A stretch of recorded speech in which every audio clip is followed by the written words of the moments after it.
Salve, salve cientistas, aqui é o professor Valmir Ramos Leite e hoje aqui eu tô chegando com mais uma aula para vocês, né? Hoje a nossa aula vai ser um pouquinho sobre astronomia, mas desde já eu aviso, a gente não vai focar a astronomia nessa aula, lembrando sempre que essa aula é uma de três aulas sequenciais aí que eu vou falar, né? E essa aula, cientistas, ela é voltada aos sextos anos e ela visa dar base para estudar e compreender a astronomia. Então, se você gosta do assunto, dá uma chegadinha nesse vídeo aqui que vale a pena assistir. Lembrando sempre, esse conteúdo é voltado para os sextos anos.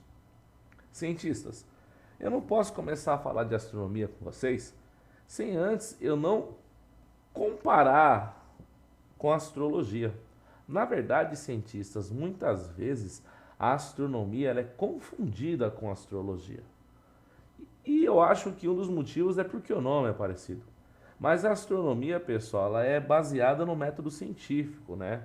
Ou seja, ela vai se basear em informações, em observações. E todas essas observações, para serem consideradas astronomias, elas têm que ser testadas e comprovadas.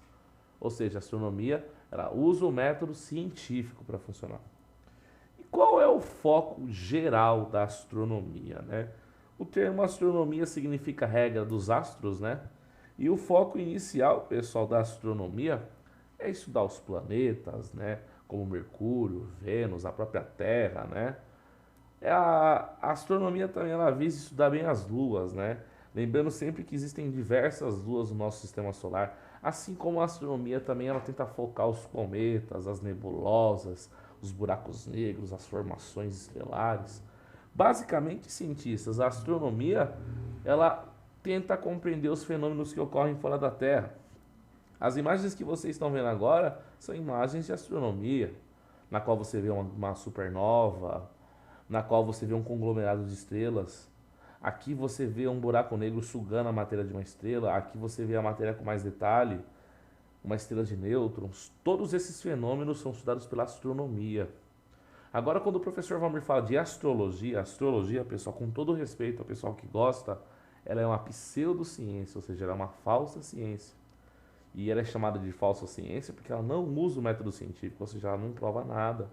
Ela é baseada basicamente em crendice, ou seja, em acreditar.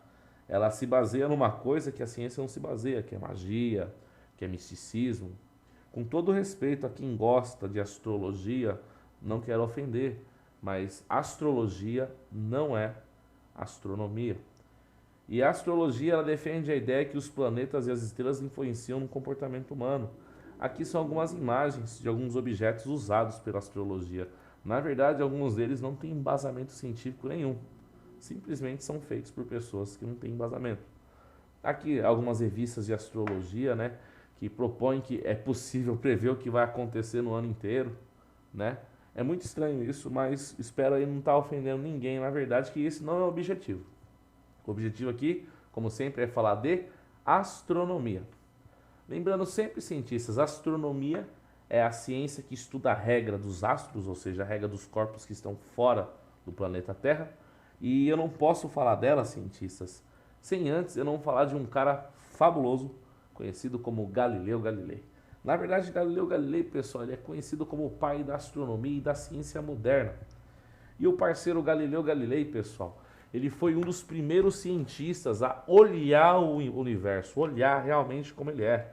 Ou seja, ele iniciou uma revolução científica. Naquela época, antes dele, o pessoal simplesmente não via os planetas, tentava imaginar. Galileu Galilei, pessoal, ele observou com a luneta, ou seja, ele viu uma coisa que ninguém conseguia tinha visto até agora, até o momento. E ele nunca achava, pessoal, tudo para ele tinha que ser comprovado. Por isso que ele fundamentalizou, pessoal, o início do método científico. Aqui é uma foto dele, uma foto não, na verdade, perdão, umas imagens de como seria o rosto dele. Galileu Galilei, pessoal, ele foi fantástico e muito importante para o tempo que ele viveu. Não só ele, como outros cientistas também que a gente vai estar falando nas próximas aulas. Qual é o histórico? Ele foi um dos primeiros cientistas a explicar realmente a gravidade. Naquela época o pessoal achava que um corpo podia cair numa velocidade diferente do outro. E ele descobriu que na verdade a aceleração que puxa os objetos para baixo é a mesma para todos. Ou seja, uma bola de 1 kg vai ser puxada com a mesma velocidade que uma bola de 10. Ele foi o primeiro cara a construir o próprio telescópio e com esse telescópio, os cientistas, ele